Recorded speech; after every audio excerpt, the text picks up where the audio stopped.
ശക്തിപ്പെടുത്തുന്നതിൻ്റെ ഭാഗമായി ദേശീയ തലത്തിൽ തന്നെ നേതൃത്വം വഹിക്കുന്ന മലയാളിയുടെ അഭിമാനമായ ദേശീയ രാഷ്ട്രീയത്തിൻ്റെ അമരക്കാരനായിരിക്കുമ്പോഴും തൻ്റെ നാടിനെ നെഞ്ചോടു ചേർക്കുന്ന ജനകീയനായ ജനപ്രതിനിധി, പ്രമുഖ രാഷ്ട്രീയ ചിന്തകൻ, ആലപ്പുഴയുടെ പ്രിയപ്പെട്ട MP ശ്രീ KC വേണുഗോപാലാണ് നമ്മുടെ കടത്തനാട് ലിറ്ററേച്ചർ ഫെസ്റ്റിവലിൻ്റെ ഉദ്ഘാടന കർമ്മം നിർവഹിക്കുന്നത്. അദ്ദേഹത്തെ ഏറ്റവും ആദരവോടെ സ്നേഹപൂർവ്വം ക്ഷണിക്കുകയാണ്. ഉദ്ഘാടന കർമ്മത്തിനായി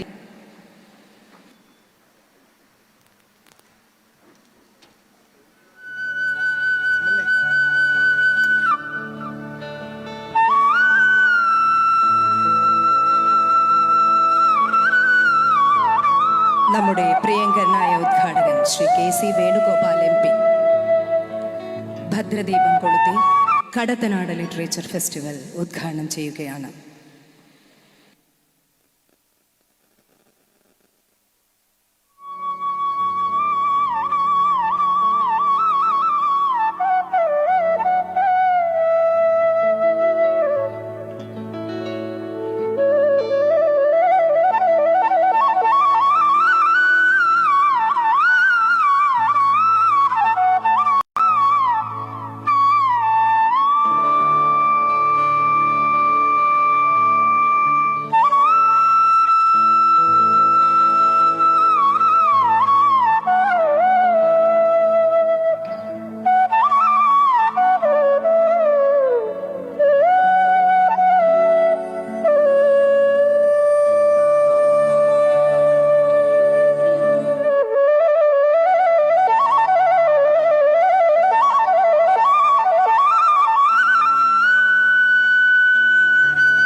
കല, പ്രകൃതി, ജനാധിപത്യം, ഈ മൂന്ന് മൂല്യങ്ങളെയും കോർത്തിണക്കി ഇന്നിവിടെ നടക്കുന്ന കടത്തനാട് ലിറ്ററേച്ചർ ഫെസ്റ്റിവലിൻ്റെ ഉദ്ഘാടന കർമ്മം ഏറ്റവും മനോഹരമായ രീതിയിൽ തന്നെ ഉദ്ഘാടന കർമ്മം നിർവഹിക്കുന്നതിന് വേണ്ടി ശ്രീ KC വേണുഗോപാൽ MPയെ സ്നേഹപൂർവ്വം ക്ഷണിക്കുകയാണ്.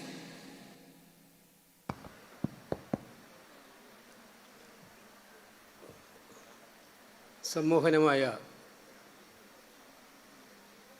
ഈ സമ്മേളനത്തിൻ്റെ അധ്യക്ഷൻ, ഈ ലിറ്റററി ഫെസ്റ്റിൻ്റെ ചെയർമാൻ, എൻ്റെ പ്രിയ സഹോദരനും സഹപ്രവർത്തകനുമായ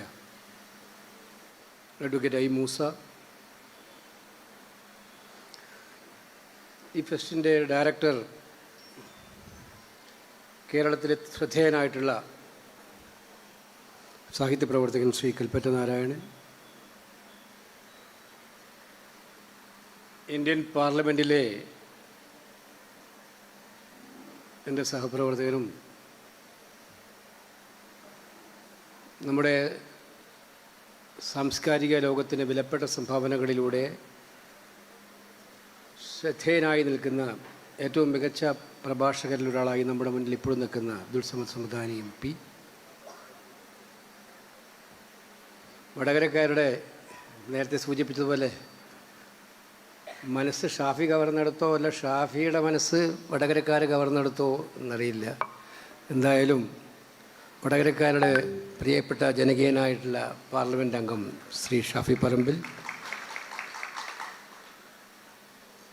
പ്രിയപ്പെട്ട നമ്മുടെ MLA രമ,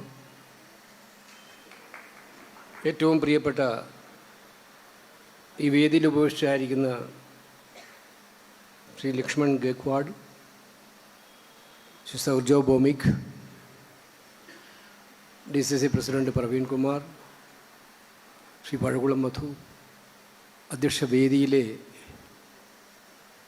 ഏറെ ബഹുമാന്യരായിട്ടുള്ള സാഹിത്യ സാംസ്കാരിക രാഷ്ട്രീയ മണ്ഡലങ്ങളിലെ വിശിഷ്ടമായ വ്യക്തിത്വങ്ങളെ, സദസ്സിനെ അലങ്കരിക്കുന്ന ഏറ്റവും പ്രഗത്ഭരായിട്ടുള്ള സഹോദരി സഹോദരന്മാരെ, സുഹൃത്തുക്കളെ, കടത്തനാട് ഫെസ്റ്റിവലിൻ്റെ 3ാമത്തെ എഡിഷനാണ് ഇന്നിവിടെ ഉദ്ഘാടനം ചെയ്യപ്പെടുന്നത്. നേരത്തെ കൽപ്പറ്റ ഇവിടെ സൂചിപ്പിച്ചതുപോലെ കടത്തനാടിൻ്റെ മണ്ണ് കളരിയും വടക്കൻ പാട്ടുകളിലും കൂടെ മലയാള മനസ്സിനകത്തേക്ക് ശ്രദ്ധേയമായിട്ടുള്ള പരിവേഷം പകർന്നു തന്ന നാട്. ഞാൻ ഇരിക്കുമ്പോൾ ഞാൻ പയ്യന്നൂർ കോളേജിലെ വോളി ടീമിൻ്റെ ഭാഗമായിട്ട് വോളിബോൾ കളിച്ചുകൊണ്ടിരുന്ന കാലത്ത് മടപ്പള്ളി കോളേജിൽ ഒന്ന് കളിക്കാൻ വരാറുണ്ട്. എനിക്കിപ്പോഴും ഓർമ്മയുണ്ട്, ബാസിയെ പോലെയുള്ള മലയാളം വോളിബോൾ, കേരള വോളിബോൾ ഒരിക്കലും മറക്കാൻ കഴിയാത്ത വണ്ണമുള്ള നല്ല പ്രഗത്ഭരായ പ്രതിപാദകന്മാരെ നൽകിയ അത്തരം പ്രഗത്ഭരായ ആളുകളെ നൽകിയ നാട്. രാഷ്ട്രീയത്തിൻ്റെ ചൂര് കേരളത്തിലെ മറ്റേത് പ്രദേശത്തേക്കാളും ശക്തമായി നിൽക്കുന്ന നാട്. ഇതോടൊപ്പം തന്നെ കലയും സംസ്കാരവും ഒക്കെ തന്നെ തങ്ങളുടെ ജീവിത താളങ്ങളുടെ ഭാഗമാക്കി മാറ്റിയ നാടും കൂടിയാണ് കടത്തനാട്. അവിടെ കഴിഞ്ഞ 2 വർഷം കഴിഞ്ഞ് 3ാമതൊരു വർഷം കൂടി കടത്തനാട് ഫെസ്റ്റ് എന്ന പേരിൽ വ്യത്യസ്ത ചിന്താഗതിക്കാരായ പ്രതിഭാധനന്മാരായിട്ടുള്ള സാഹിത്യ പ്രതിഭകളെ അണിനിരത്തിക്കൊണ്ട് സംവാദത്തിന് വേദിയൊരുക്കുന്ന ഈ സംരംഭത്തെ ഞാൻ അങ്ങേയറ്റം അഭിനന്ദിക്കുകയും അതിൻ്റെ ഭാഗമാകാൻ അവസരം തന്നതിന് സംഘാടകരോട് പ്രത്യേകമായിട്ട് നന്ദി രേഖപ്പെടുത്തുകയാണ് ചെയ്യുന്നത്. സാഹിത്യം നമുക്കെല്ലാവർക്കും അറിയാം, ഒരു നാടിൻ്റെ ജനതയുടെ സംസ്കാരത്തിൻ്റെയും അവരുടെ ജീവിത രീതിയുടെയും ഒക്കെ തന്നെ പ്രതിഫലനങ്ങൾ വിളിച്ചറിയിക്കുന്നതെന്നാണ് സാഹിത്യകൃതികളിലൂടെ. അത് പലപ്പോഴും പല നാടുകളെക്കുറിച്ചും നമ്മൾ മനസ്സിലാക്കിയിട്ടുള്ളത് തന്നെ കൃതികൾ വായിച്ചിട്ടാണ്. രവീന്ദ്രനാഥ് ടാഗോറിൻ്റെ മഹത്തരമായിട്ടുള്ള ഐതിഹാസികമായ രചനകളിലൂടെ പോകുമ്പോൾ പശ്ചിമ ബംഗാൾ ചിത്രം മനസ്സിലാകുന്നത് പോലെ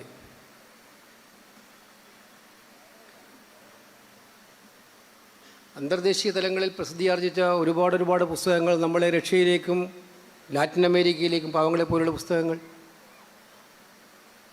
ഫ്രാൻസിലേക്കുമൊക്കെ കൊണ്ടുപോയി പരിചയപ്പെടുത്തുന്നത് പോലെ സാഹിത്യം നൽകുന്ന മികത്തരമായ സംഭാവനകളിൽ ഒന്ന് തന്നെയാണ് ഒരു നാടിനെ പരിചയപ്പെടുത്തിയെടുക്കാൻ. അത് നമുക്ക് എപ്പോഴും പറയാൻ കഴിയുന്നു. അമേരിക്കൻ ശാസ്ത്രജ്ഞനായ കാൾ സാഗൻ പറഞ്ഞിട്ടുണ്ട്, വായനയുടെ ലോകമെന്ന് പറയുന്നത് അത് നമ്മൾ ഒരു സമുദ്രം, ആ സമുദ്രം കടന്നു കയറി പോകുമ്പോഴുണ്ടാകുന്ന ഒരു പ്രതീതി, സമുദ്രസഞ്ചാരത്തിൻ്റെ പ്രതീതിയാണ് വായനയിലൂടെ പലപ്പോഴും നമുക്ക് കൈവരിക്കാൻ കഴിയുന്നത് എന്ന് പറയുണ്ടായി. ഇവിടെ ആദരണീയനായ MTയെക്കുറിച്ച് അനുസ്മരിക്കുന്ന ചടങ്ങുകളൊക്കെ ഉണ്ടായി. MT പറഞ്ഞിരിക്കുന്ന വാക്കുകൾ ശരിയായ ഉത്തരം കിട്ടിയിട്ടില്ല എന്ന് വരാം. ശരിയായ ഉത്തരം കിട്ടിയിട്ടില്ലെങ്കിലും നമുക്ക് ചുറ്റുമുള്ള കാര്യങ്ങളെക്കുറിച്ച് ചോദിച്ചുകൊണ്ടേയിരിക്കണം. നമുക്ക് ചുറ്റും നടന്നുകൊണ്ടിരിക്കുന്ന സംഭവങ്ങളെക്കുറിച്ച് ചോദ്യങ്ങൾ ആവർത്തിച്ചു കൊണ്ടേയിരിക്കണം. ഇതൊരു സാഹിത്യകാരൻ്റെ ഉത്തമമായ കടമയാണ്. വൈലോപ്പള്ളി മറ്റൊരു ഭാഷയിൽ പറഞ്ഞിട്ടുണ്ട്,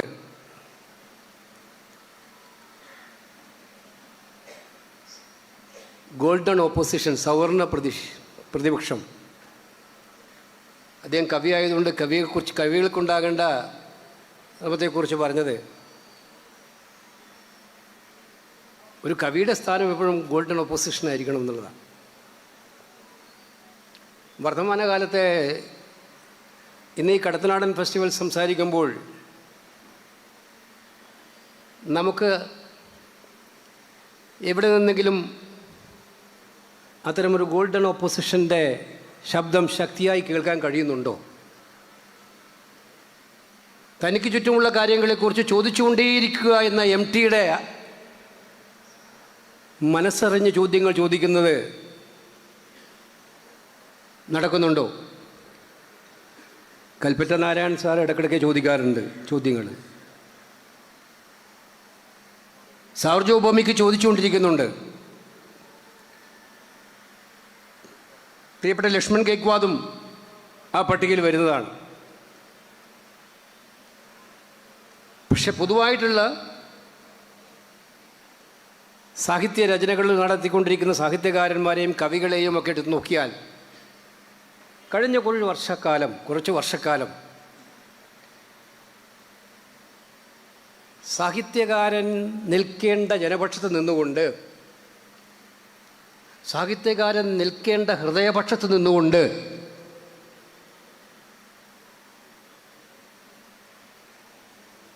സാഹിത്യകാരൻ ഉയർത്തിക്കൊണ്ടുവരേണ്ട പാർശ്വവൽക്കരിക്കപ്പെടുന്നവരുടെ പ്രശ്നങ്ങൾക്ക് അവർക്കൊപ്പം നിന്നുകൊണ്ട് എത്ര ശബ്ദങ്ങൾ നമ്മുടെ നാട്ടിൽ പോയിരുന്നുണ്ട് സാഹിത്യ മേഖലയിൽ നിന്നുള്ളവരുടെ.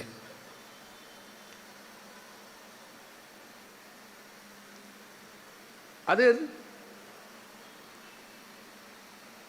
പണ്ഡിറ്റ് ജവഹർലാൽ നെഹ്റുവിനെ കുറിച്ച് നമ്മൾ കേട്ടിട്ടുണ്ട്. ഇന്ത്യയുടെ പ്രിയങ്കരനായ പ്രധാനമന്ത്രി don't spare me mister Shankar എന്ന് കാർട്ടൂണിസ്റ്റ് ശങ്കറിൻ്റെ മുഖത്ത് നോക്കി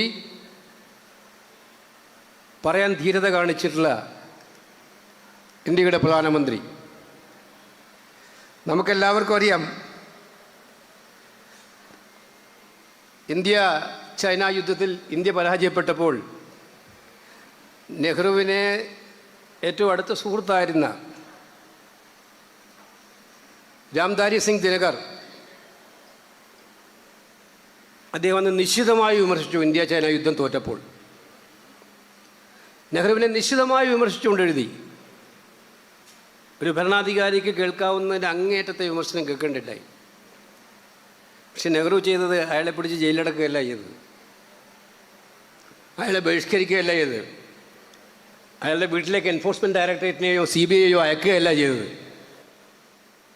നെഹ്റു ചെയ്തത് അദ്ദേഹത്തെ വിളിച്ച്, ടെലിഫോണിൽ വിളിച്ച് അദ്ദേഹത്തെ കത്തുകളയച്ച്, നിരന്തരമായി കത്തുകളയച്ച് അദ്ദേഹത്തിൻ്റെ വിമർശനത്തിൻ്റെ ആഴത്തിലുള്ള വിമർശനങ്ങളെ മനസ്സിലാക്കാനും അത് കൂടുതൽ അറിയാനുമാണ് പരിശ്രമിച്ചത്. ഇന്ന് നിങ്ങൾക്കത് സങ്കല്പിക്കാൻ പറ്റുമോ? ഗൗരി ലങ്കേഷിൻ്റെയും ഗോവിന്ദ് പൻസാരയുടെയും ഒക്കെ അനുഭവങ്ങൾ നമ്മുടെ മുന്നിലുണ്ടായിട്ടുണ്ട്. അവരെന്തിനാണ് കൊല്ലപ്പെട്ടത് എന്നുള്ള ചോദ്യം നമ്മുടെ മുന്നിലുണ്ട്.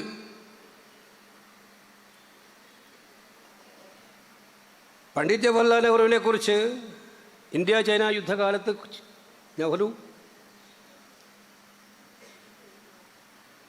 പരാജയപ്പെട്ടൊരു പ്രധാനമന്ത്രിയായി കണ്ടു. ഇന്നലെയും നമ്മൾ കേട്ടു ട്രംപിൻ്റെ പ്രസംഗം.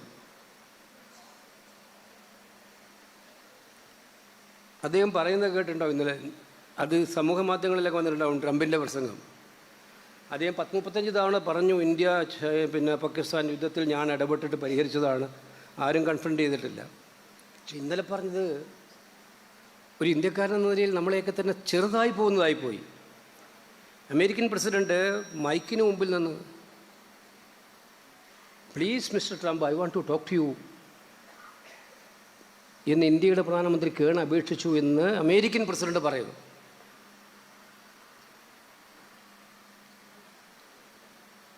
ഇന്ത്യയിലെ രാഷ്ട്രീയവും സാഹിത്യവും തമ്മിൽ ഞാൻ പറയേണ്ട ഇഴുകിച്ചേർന്ന് പോകുന്ന ഒന്നാണ്. അതൊക്കെ ഒന്നായി തന്നെ കാണുന്നത്. പണ്ട് കാലം മുതലേ അതിൻ്റെ സംവാദങ്ങളുണ്ടായിരുന്നു. അതായത് കലയ്ക്ക് വേണ്ടിയോ ജീവിതത്തിന് വേണ്ടിയോ എന്നൊക്കെയുള്ള വാദങ്ങളും എത്രയോ വർഷങ്ങൾക്ക് മുമ്പ് നമ്മൾ തുടങ്ങിയതാണ്. അത് ജീവിതവും രാഷ്ട്രീയവും ഒക്കെ തന്നെ ഉയർത്തിപ്പറഞ്ഞതാണ്. ഞാൻ ചോദിക്കുന്ന ഒരു ചോദ്യം,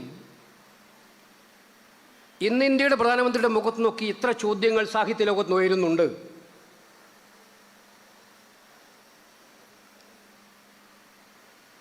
രാഷ്ട്രീയത്തിൽ ജയിക്കുകയും തോക്കുകയൊക്കെ ചെയ്യും. അതൊക്കെ രാഷ്ട്രീയ പാർട്ടികളുടെ ജോലിയാണ്, അതിൽ തെറ്റൊന്നുമില്ല. തിരഞ്ഞെടുപ്പിൽ ജയിക്കാൻ വേണ്ടിയിട്ടുള്ള ഉപകരണങ്ങൾ എടുക്കും. പക്ഷേ ബൻസാരയിലെ പ്രധാനമന്ത്രിയുടെ പ്രസംഗം എത്ര സാഹിത്യകാരന്മാർ വിമർശിച്ചിട്ടുണ്ട്? നിങ്ങളുടെ മംഗൾസൂത്രം പോലും തട്ടിയെടുത്തു കൊണ്ടുപോകും എന്ന് പറഞ്ഞുകൊണ്ട് ഒരു നാട്ടിലെ ജനതയുടെ, അത് ഞാൻ നേരത്തെ സൂചിപ്പിച്ചു, പട്ടികജാതി, പട്ടികവർഗം, ന്യൂനപക്ഷ, സ്ത്രീ പക്ഷം, ഇവരൊക്കെ നിൽക്കുന്ന ഒരു ജനവിഭാഗത്തിൻ്റെ യഥാർത്ഥമായിട്ടുള്ള കാര്യങ്ങൾ, പ്രശ്നങ്ങൾ അവതരിപ്പിക്കാനോ അവർക്ക് വേണ്ടി നിലകൊള്ളുകയും ചെയ്യേണ്ട, അവർക്ക് വേണ്ടി നിലകൊള്ളുകയും ചെയ്യേണ്ട സാഹിത്യകാരൻ അവർക്ക് വേണ്ടി നിലകൊള്ളുമ്പോൾ അവരുടെ പ്രശ്നങ്ങളിൽ ഇടപെടണ്ടേ? അവരുടെ പ്രശ്നങ്ങൾക്ക് വിരുദ്ധമായി നിൽക്കുന്ന സമീപനങ്ങൾക്കെതിരെ പോരാടേണ്ടേ? തൂലിക പടവാളാക്കുന്നൊക്കെ നമ്മൾ എല്ലായ്പ്പോഴും പ്രസംഗിക്കാറുണ്ട്. ഇപ്പോൾ എവിടെയാണ് തൂലിക പടവാളാകുന്നത്?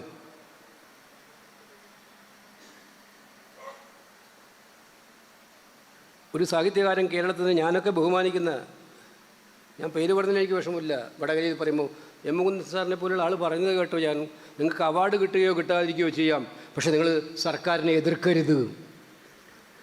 സാഹിത്യകാരന്മാർക്ക് നിബന്ധന വെക്കുന്നത് സർക്കാരുകളെ എതിർക്കരുത് എന്നാകുമ്പോൾ പിന്നെ ആ സാഹിത്യകാരൻ സമൂഹം എന്ത് പ്രതീക്ഷിക്കും? എന്ത് പ്രതീക്ഷിക്കാൻ പറ്റും? ഇന്ത്യയൊട്ടാകെ നമ്മൾ മനസ്സിലാക്കേണ്ടത് ജനങ്ങളുടെ ജീവൽ പ്രധാനമായ തൊഴിലില്ലായ്മയും ചെറുപ്പക്കാർ തൊഴിലില്ലാതെ അലയുകയാണ്. നമ്മുടെ കുട്ടികളെ തൊഴിൽ കിട്ടാതെ വിദേശങ്ങളിലേക്ക് പലായനം ചെയ്തുകൊണ്ടിരിക്കുകയാണ്. അഭയാർത്ഥി പ്രവാഹം എന്നൊക്കെ പണ്ട് നമ്മൾ പറയാറുണ്ട് മറ്റു രാജ്യങ്ങളിൽ നിന്ന് ഇങ്ങോട്ട്. പക്ഷേ ഇന്ന് ഇന്ത്യ രാജ്യത്ത് നിന്ന്, പ്രത്യേകിച്ച് നമ്മൾ കേരളത്തിൽ നിന്ന് പലായനം നടക്കുകയാണ് വിദേശങ്ങളിലേക്ക് ഇഷ്ടം പോലെ. ഭാവിയെക്കുറിച്ചുള്ള ഉത്കണ്ഠയുമായി നമ്മുടെ ചെറുപ്പക്കാരായ കുട്ടികൾ, അവർക്ക് ജോലി കൊടുക്കാനല്ല, അവരുടെ ജീവിതം മെച്ചപ്പെടുത്താനല്ല, അവരിലുള്ള ഏതെങ്കിലും ചിന്താഗതി മതത്തിൻ്റെ പേരിലോ ജാതിയുടെ പേരിലോ ഉണ്ടെങ്കിൽ അത് കത്തിച്ചെടുത്ത് വർഗീയതയുണ്ടാക്കി ആളിക്കത്തിച്ച് പരസ്പരം തല്ലിപ്പിക്കാൻ വേണ്ടിയിട്ടുള്ള ഗൂഢാലോചനകൾ, അതിനുള്ള ഡിസൈനുകൾ, രൂപകൽപ്പനകൾ ഭരണകൂടത്തിൽ നിന്ന് നേരിട്ട് നടക്കുന്ന കാലമാണ് എന്ന് നമുക്കെല്ലാവർക്കും അറിയാം.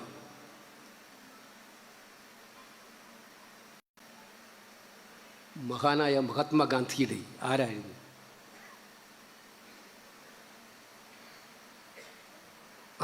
മഹാത്മാഗാന്ധി?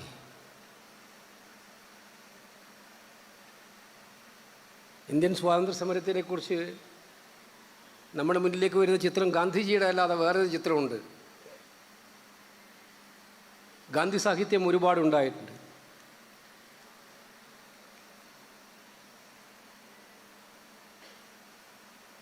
നമ്മുടെ നാട്ടിൽ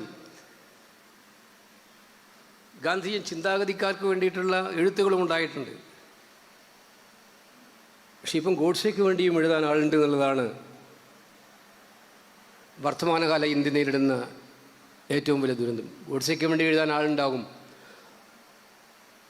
ലോകം കണ്ട ഏറ്റവും വലിയ തൊഴിൽദാന പദ്ധതിയായിട്ടുള്ള മഹാത്മാഗാന്ധി ഗ്രാമീണ തൊഴിലുറപ്പ് പദ്ധതിയുടെ പേര് മാറ്റുക മാത്രമല്ല, ആ പദ്ധതി തന്നെ കൊല്ലാക്കൊല ചെയ്തിരിക്കുന്ന ഒരു നിയമം പാർലമെൻറ്റിൽ പാസ്സാക്കിച്ചിട്ടാണ് ഞാനും ഷാഫിയും സമദാനിയൊക്കെ ഇവിടെ ഇരിക്കുന്നത്. ഞങ്ങൾ ഷാഫി ഡെസ്കിൻ്റെ മുകളിലൊക്കെ ചാടിക്കയറി സ്കൂൾ കാലത്ത് പോലും ചെയ്യാത്ത വണ്ണമുള്ള, കാരണം ആർക്കും വന്നു പോകുന്ന വികാരം, ഗാന്ധിജിയുടെ പേര് മാറ്റുക, ഒരാത്മാവിനെ കീറിമുറിക്കുക ഇന്ത്യയുടെ. ആ പദ്ധതിയെ തന്നെ ഇല്ലാതാക്കി. നമുക്കറിയാം, വടകരയിലെ പഞ്ചായത്തുകൾക്ക് അറിയാമായിരിക്കും, ഒരു പഞ്ചായത്തിൽ ഒരു കൊല്ലം ചുരുങ്ങിയത് 10-12 കോടി രൂപ വരുമാനം പാവപ്പെട്ട തൊഴിലാളിക്ക് ഡയറക്റ്റ് കിട്ടുന്നതാണത്. അങ്ങനൊരു സ്കീം ഇന്ത്യയിൽ വേറെയില്ല. തൊഴിലാളിയുടെ കയ്യിലേക്ക് നേരിട്ട് വരികയാണ്. ഒരു പഞ്ചായത്തിൽ 12 കോടി രൂപ. അതിപ്പം കേന്ദ്രവിഹിതം 60% ആക്കി വെട്ടിക്കുറച്ചു. ഡിമാൻഡ് എന്നുള്ളത് ബജറ്റ് ഓറിയൻറ്റഡ് ആക്കി മാറ്റി. കേന്ദ്ര ഗവൺമെൻറ്റിന് എപ്പോൾ വേണമെങ്കിലും ഏത് പഞ്ചായത്ത് നോട്ടിഫൈ ചെയ്യാം, അത് സ്കീം ഇല്ല എന്ന് പറഞ്ഞുകൊണ്ട്, ഉണ്ട് എന്ന് പറഞ്ഞുകൊണ്ട്. ഫലത്തിൽ ആ പദ്ധതിയെ ഇല്ലാതാക്കി. ഗാന്ധിജിയെ ഒരുപാട് തവണ കൊന്നുകൊണ്ടിരിക്കുകയാണ് ഇവർ. ഏറ്റവും ഒടുവിൽ വീണ്ടും ഗാന്ധിജി എന്ന് പറയുന്ന സാഹിത്യ ലോകത്തിന് എത്ര വിമർശനങ്ങൾ നമ്മൾ കേട്ടു ഇതിൻ്റെ പേരിൽ. എത്ര സാഹിത്യകാരന്മാർ അതിനെക്കുറിച്ചൊന്ന് എഴുതി?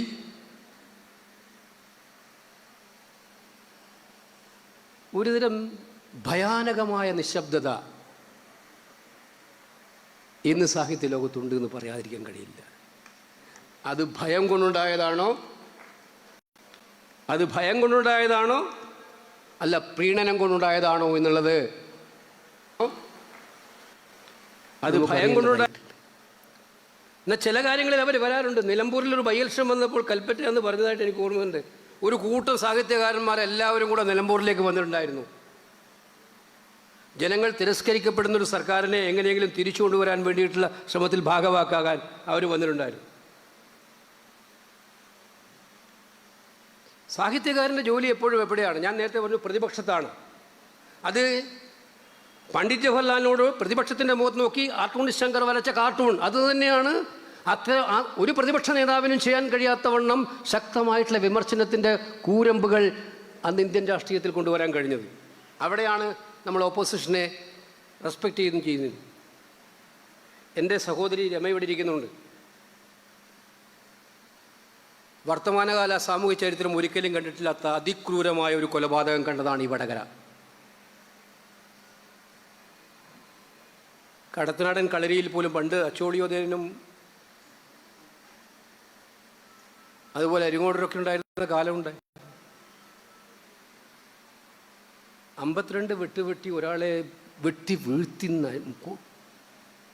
കൊന്നിട്ടും മതി തീരാതെ ഒരു മനുഷ്യജീവനെ പച്ചയോടെ കുത്തി വീഴ്ത്തിയിട്ട് തൻ്റെ മനസ്സിലെ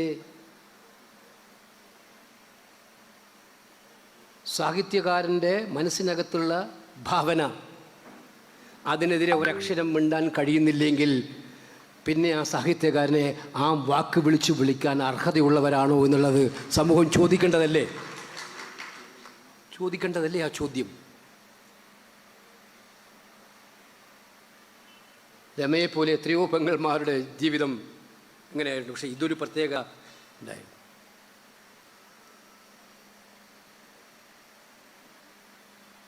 രമയുടെ ഭർത്താവ് ചന്ദ്രശേഖരൻ ഞാൻ KSU പ്രസിഡൻ്റായിരുന്നപ്പോൾ ഞങ്ങളുമായിട്ട് നേരിട്ട് സംഘർഷം നടത്തുകയുണ്ടായിരുന്നു കാലിക്കറ്റ് യൂണിവേഴ്സിറ്റിയിൽ ഇലക്ഷനിൽ രാഷ്ട്രീയത്തിൻ്റെ പേരിൽ. അത്ര പാർട്ടിക്ക് വേണ്ടി നിന്ന ഒരാൾ ഒരു ചെറിയ എതിരഭിപ്രായം പറഞ്ഞു പോയി എന്ന കാരണം കൊണ്ട് ഞാൻ ഒരു കാര്യം പറഞ്ഞ് അവസാനിപ്പിക്കാൻ ആ ഒറ്റ കാര്യത്തിലേക്കാണ് എത്തുന്നത്. Mr Sarjo Bhowmik is here.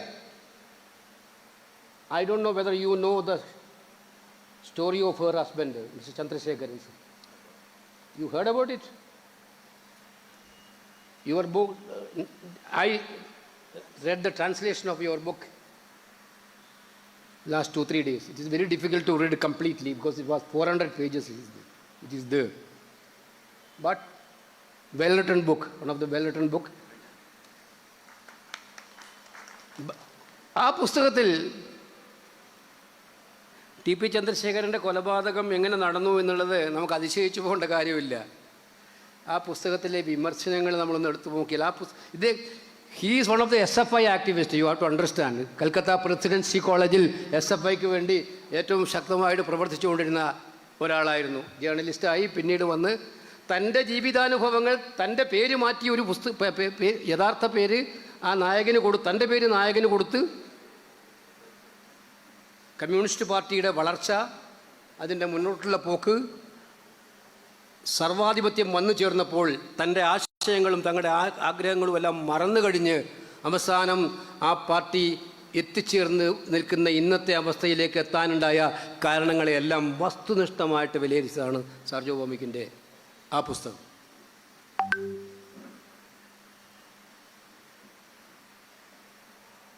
അത് സത്യത്തിൽ കേരളത്തിലെ കമ്മ്യൂണിസ്റ്റുകാർ വായിച്ചാൽ അവരുടെ പാർട്ടിക്ക് അത് വളരെ ഗുണം ചെയ്യുമെന്നുള്ളതാണ് എനിക്ക് മനസ്സിലാക്കാൻ സാധിച്ചിട്ടുള്ളത്. കാരണം ഒരു പാർട്ടിയുടെ യാത്രയുടെ യഥാർത്ഥ പിക്ചർ ഇപ്പോൾ അതിൻ്റെ ഒരു രൂപം തന്നെയല്ലേ ഇവിടെ നടക്കുന്നത്. ഞാൻ മോഡി ചെയ്യുന്ന നരേന്ദ്രമോദിക്കെതിരെ ഫാസിസ്റ്റ് ശക്തികൾ, ഇന്ത്യയിലെ ഫാസിസ്റ്റ് ശക്തികൾ കമ്മ്യൂണലൈസ് ചെയ്യാൻ വേണ്ടി ശത്രു ആരാണ്? നമ്മുടെ ശത്രു പൊതുവായിട്ട് നമ്മളെ തകർക്കാൻ വരുന്നവരാണ്. നമ്മുടെ ശത്രു ഹിന്ദുവിന് ശത്രു മുസ്ലിമാണെന്നും മുസ്ലിമിന് ശത്രു ക്രിസ്ത്യാനിയാണെന്നും മുസ്ലിമും ഹിന്ദുവും തമ്മിൽ ശത്രുക്കളാണെന്നും പഠിപ്പിച്ച് രാഷ്ട്രീയ നേട്ടം കൊയ്യാൻ ശ്രമിക്കുന്നതിന് വേണ്ടി വിഭജന കാലത്തേക്കാൾ ഭീകരമായി ജനങ്ങളെ വിഭജിക്കുന്ന ഒരു കാലഘട്ടത്തിൽ സാഹിത്യകാരൻ്റെയും സാംസ്കാരിക പ്രവർത്തകൻ്റെയും റോള് ഇത് വിളിച്ചു പറയുക എന്നുള്ളത് തന്നെയായിരിക്കണം. പുകഴ്ത്തി പറയുന്നതിൽ നമുക്കൊരുപാട് നേട്ടങ്ങൾ കിട്ടുമായിരിക്കും. തെറ്റുകൾ ചൂണ്ടിക്കാണിച്ചാൽ നമുക്ക് നേട്ടങ്ങളൊന്നും ഉണ്ടാവില്ലായിരിക്കാം. സാഹിത്യകാരൻ ഭയപ്പെടേണ്ടത് തെറ്റുകൾക്ക് മുന്നിൽ മൗനമായിരിക്കുമ്പോൾ കിട്ടുന്ന നേട്ടങ്ങളെ കുറിച്ചിട്ടാണ് സാഹിത്യകാരൻ ഭയപ്പെടേണ്ടത് എന്നുള്ളതാണ് എനിക്ക് വിനയപൂർവ്വം പറയാൻ. ഞാൻ ദേശീയ തലത്തിൽ ഞാൻ പറഞ്ഞു, ഒരു യുഗത്തിൽ ജവഹർലാൽ നെഹ്റു യൂണിവേഴ്സിറ്റി സ്ഥാപിച്ചതാരാണ്? ഇന്ദിരാഗാന്ധി. ഇന്ദിരാഗാന്ധി സ്ഥാപിച്ചതാണ് ജവഹർലാൽ നെഹ്റു യൂണിവേഴ്സിറ്റി. ജവഹർലാൽ നെഹ്റു യൂണിവേഴ്സിറ്റിയിൽ കോൺഗ്രസ്സുകാരൻ മാത്രം മതി വൈസ് ചാൻസലേഴ്സും പ്രൊഫസേഴ്സും, മറ്റു പാർട്ടിക്കാർ വേണ്ട എന്ന് തീരുമാനിച്ച പ്രധാനമന്ത്രി ആയിരുന്നില്ല. അവിടെ ചിന്തിക്കുന്നവർ, ഏത് പാർട്ടിയായാലും ചിന്തിക്കുന്നവരുണ്ടാകട്ടെ, ഇന്ത്യക്ക് വേണ്ടി ചിന്തിക്കുന്നവരുണ്ടാകട്ടെ, നമ്മുടെ നാളത്തെ കുട്ടികളെ പുതിയ പാതയിലോട്ട് കൊണ്ടുപോകാൻ പറ്റുന്ന ദീപ്തമുള്ള മനസ്സുള്ള ആളുണ്ടാകട്ടെ. അതുകൊണ്ടാണ് ഇന്ത്യയിൽ ഏറ്റവും കൂടുതൽ ഇടതുപക്ഷ ചിന്തകന്മാരുള്ള സർവകലാശാലയായിട്ട് JNU ഇന്നും നിലകൊള്ളുന്നത് എന്നുള്ളത് നമ്മൾ മനസ്സിലാക്കുക. പക്ഷെ ഇന്നോ സർവകലാശാലകൾ ആരാ ഭരിക്കുന്നത്? ഇന്ന് കേന്ദ്ര സർവകലാശാലകൾ ആരാണ്? RSS തീരുമാനിക്കും. You are the vice chancellor, you are the dean, you are the pro vice chancellor. ഇതെല്ലാം തീരുമാനിക്കുന്ന നാഗ്പൂരിൽ നിന്നാണ്. ഇന്ത്യയിലെ കേന്ദ്ര സർവകലാശാലകളെല്ലാം തീരുമാനിക്കുന്ന അവിടെ നിന്നാണ്. ആ തീരുമാനിക്കുന്ന വൈസ് ചാൻസലർമാർ തീരുമാനിക്കുന്ന സിലബസും കരിക്കുലവും നമ്മുടെ കുട്ടികളെ യഥാർത്ഥ ചരിത്രം പഠിപ്പിക്കാനല്ല, വികലമായ ചരിത്രം പഠിപ്പിച്ച് ജനങ്ങളെ ഡിവൈഡ് ചെയ്യാൻ വേണ്ടിയിട്ടുള്ളതാണ്. ഇതിനെതിരായിട്ടുള്ള ശബ്ദങ്ങൾ ഉയരേണ്ടതല്ലേ? ഞാൻ ചിന്തയ്ക്ക് വേണ്ടി വയ്ക്കുകയാണ്. അതിനെ എല്ലാ ഭാഷയിലും നമ്മളെല്ലാവരും എതിർക്കുന്ന, ഇടതുപക്ഷവും കോൺഗ്രസും എല്ലാവരും ഒരേ ഭാഷയിൽ എതിർക്കുന്നതാണ് ദേശീയ തലത്തിലുള്ള ഈ സമീപനങ്ങളെ. ദേശീയ തലത്തിലുള്ള ഈ സമീപനങ്ങളെ എല്ലാം എതിർക്കുമ്പോഴും നമ്മൾ എതിർക്കപ്പെടേണ്ടവർ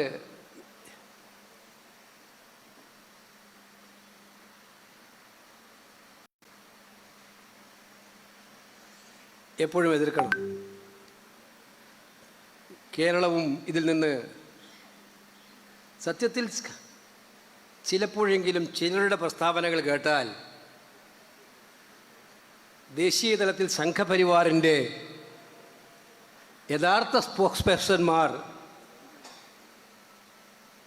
ഞങ്ങളായിരിക്കണമെന്ന് നിർബന്ധം പിടിക്കുന്ന ആളുകൾ കേരളത്തിൽ ഭരിക്കുന്നുണ്ട് എന്ന് തോന്നുന്ന ഒരു സാഹചര്യം ഉണ്ടായിപ്പോകുന്നു എന്നുള്ളത് വർത്തമാന കാലഘട്ട ചിത്രമാണ്. എനിക്ക് പറയാനുള്ളത്, ഇപ്പം ഞങ്ങൾ ഭരിച്ചാലും, കോൺഗ്രസ് ഭരിച്ച കാലഘട്ടം ഉണ്ടായിട്ടുണ്ട്, ഇടതുപക്ഷം ഭരിക്കുന്ന കാലഘട്ടം.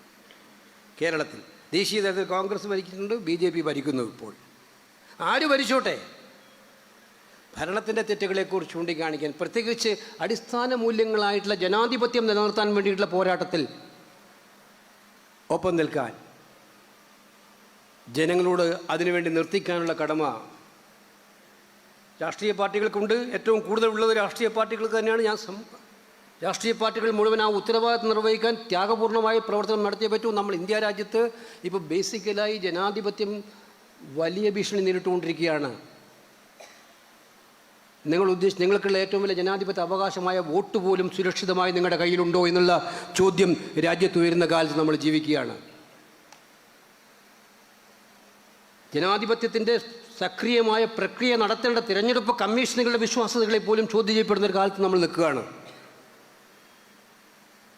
ഏജൻസികളെല്ലാം രാഷ്ട്രീയ എതിരാളികളെ തീർക്കാൻ വേണ്ടിയിട്ടുള്ള ഉപകരണങ്ങളാക്കി മാറ്റുന്ന സാഹചര്യം നിലനിൽക്കുകയാണ്. ഈ അന്ധകാരപൂർണമായിട്ടുള്ള നിമിഷം ഇതുപോലെ ഇതിനകത്ത് രാജാവ് നഗ്നനാണെന്ന് പറയാൻ ധൈര്യം കാണിക്കുന്ന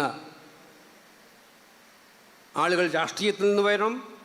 ഒപ്പം സാഹിത്യകാരന്മാരിലും അതുണ്ടാകണം എന്നുള്ളത് തന്നെയാണ് നാം അഭ്യർത്ഥിക്കുന്നത്.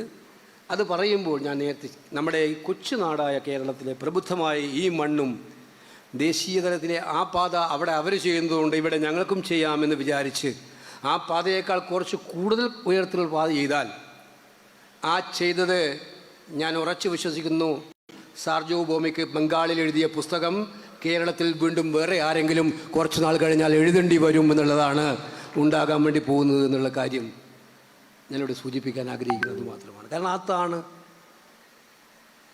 ഈ ചർച്ചയിൽ ഞാൻ തുറന്നു ചർച്ച നാളെ ചർച്ച ചെയ്തോട്ടെ. അത്ഭുതം തോന്നി ഇന്നലത്തെ നമ്മുടെ മുഖ്യമന്ത്രിയുടെ പ്രസംഗം ഞാൻ കേട്ടു. എന്തൊരു പ്രസംഗമായിരുന്നു അത്!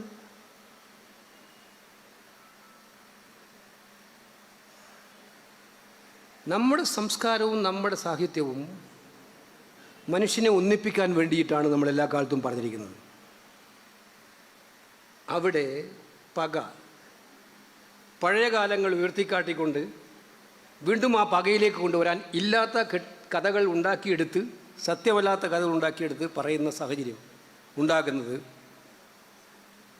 എന്ത് വന്നാലും അത് ചിന്തിക്കപ്പെടേണ്ടതാണ് എന്നുള്ള കാര്യം അടിവരയിട്ട് സൂചിപ്പിക്കാൻ ഞാൻ ആഗ്രഹിക്കുകയാണ്. കാലം ആഗ്രഹിക്കുന്നത് ജനാധിപത്യവും മതേതരത്വവും നമ്മൾ പ്രാണവായുവിനെ പോലെ ജീവിക്കുന്ന വിശ്വാസങ്ങളാണ്. അവിടെ അവർക്ക് വേണ്ടി ശബ്ദിക്കാൻ, അവർക്ക് വേണ്ടി എഴുതാൻ, അവർക്ക് വേണ്ടി പാടാൻ എത്രയോ പേര് എഴുതുന്നുണ്ട്. ഞാൻ തുറന്നു പറഞ്ഞു, അവരുടെ ജീവിതം തന്നെ നഷ്ടപ്പെട്ടു പോയിട്ടുണ്ട്. ഞാൻ അവരുടെ പറഞ്ഞ ആളുടെ ഇവിടെ സൂചിപ്പിച്ചു. എത്രയോ പേർ ഇപ്പോൾ ജയിലുകൾക്കകത്താണ് ഈ ഒഴുക്കിനെതിരെ നീന്തുന്നതുണ്ട്. പക്ഷേ ഭൂരിപക്ഷം പേരും ഒഴുക്കിനെതിരെ നീന്താൻ ഞങ്ങളില്ല, ഞങ്ങൾ വ്യവസ്ഥാപിതമായിട്ടുള്ള എസ്റ്റാബ്ലിഷ്മെൻറ്റ് കൂടെ നിൽക്കാൻ ഇപ്പോൾ അല്പം നിശബ്ദനായിരിക്കട്ടെ എന്ന് പറയുന്ന അപകടകരമായ ഭയാനകമായ ആ ചുറ്റുപാടിൽ നിന്ന് മോചിപ്പിക്കാൻ വേണ്ടിയിട്ടുള്ള കാഹളം ഈ കടത്തനാട് ഫെസ്റ്റിവലിൽ നിന്നും ഈ വർഷം ഉയരട്ടെ എന്ന് ആത്മാർത്ഥമായി ആഗ്രഹിച്ചുകൊണ്ട് ഈ സമ്മേളനം ഉദ്ഘാടനം ചെയ്യുന്നു. നമസ്കാരം.